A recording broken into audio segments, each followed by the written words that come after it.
Assalamualaikum warahmatullahi wabarakatuh. Perkenalkan, kami dari kelompok 2.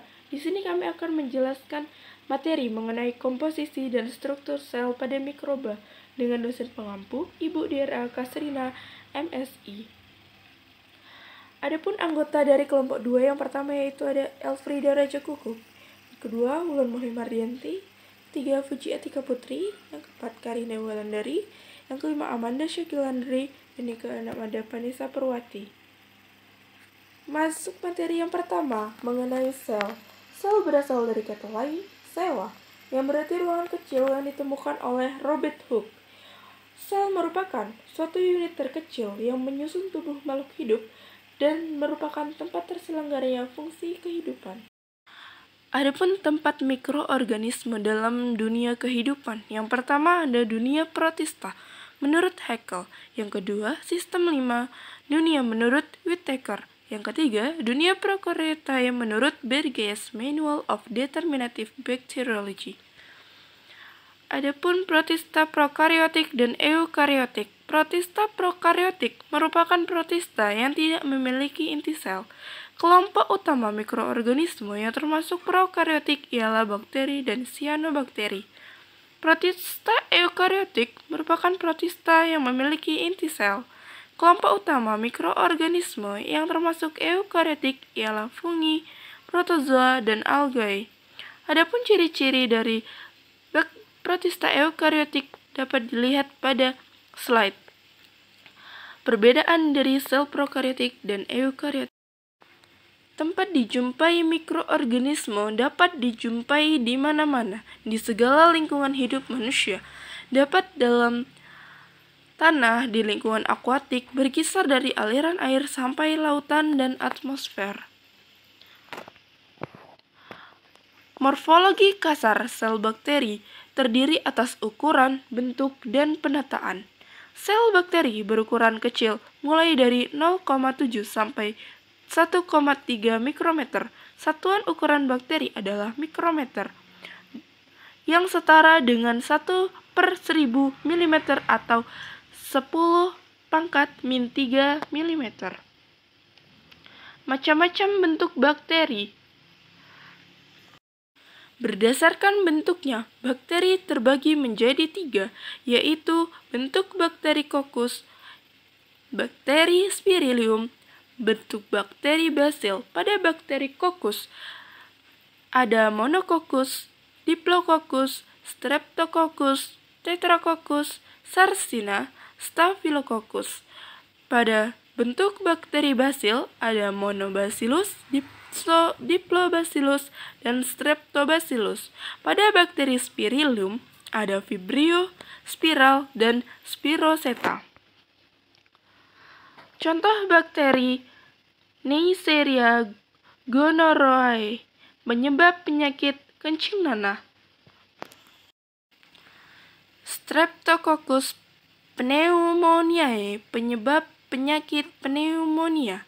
Dan bakteri Bacillus anthracis, penyebab penyakit antraks. Dan Treponema pallidum merupakan bakteri penyebab penyakit sifilis.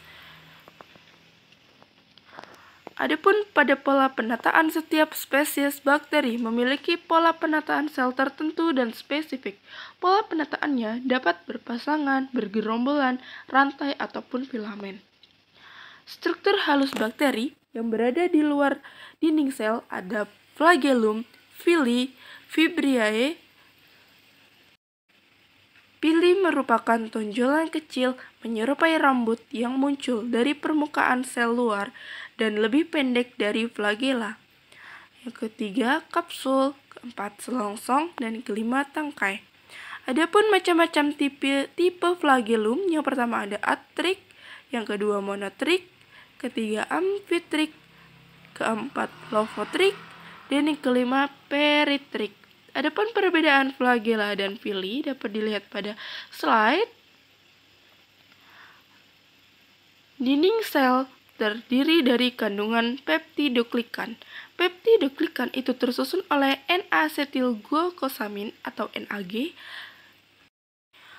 asam N-asetil muramat atau NAM, Peptida yang terdiri dari asam amino, alanin, glutamat, diaminopimelat atau lisin, dan alanin.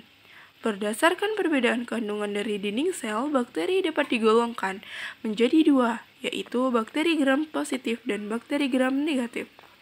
Di dalam dinding sel, itu terdiri dari dinding sel, membran sitoplasma, mesosom, sitoplasma, ribosom, dan daerah kromatid atau nukleus. Membran sitoplasma terletak di bawah dinding sel yang berfungsi mengendalikan lalu lalang sistem kimiawi dalam sel. Dilakukan melalui difusi pasif dan transport aktif. Mesosom, lanjutan membran sitoplasma ke arah dalam yang berfungsi untuk mensintesis dinding sel dan pembelahan, melekat pada nukleus. Dalam sitoplasma, terdapat beberapa bahan sel, yaitu daerah sitoplasma yang mempunyai penampilan granular, kaya alkan RNA. Pada daerah sitoplasma, ada partikel RNA protein yang disebut dengan ribosom. Ribosom ini merupakan situs biosintesis protein. Daerah kromatid atau nukleus yang kaya akan DNA dan tubuh inklusi. Pengertian protoplasma dan sferoplas. Protoplas adalah isi sitoplasma yang dikelilingi oleh membran sitoplasma berbentuk bola, tidak berdinding sel, tidak bergerak, tidak mampu membentuk dinding sel, tidak rentan terhadap infeksi bakteriofag. Sedangkan sferoplas adalah sitoplasma yang masih dikelilingi oleh lapisan dari dinding sel yang terjadi pada bakteri gram negatif. Bakteri gram negatif ini mempunyai lapisan dinding sel yang banyak. Bakteri spesies tertentu menghasilkan spora. Ada dua bentuk spora. Yang pertama eksospora yang berada di luar sel vegetatif dan endospora yang berada di dalam sel vegetatif.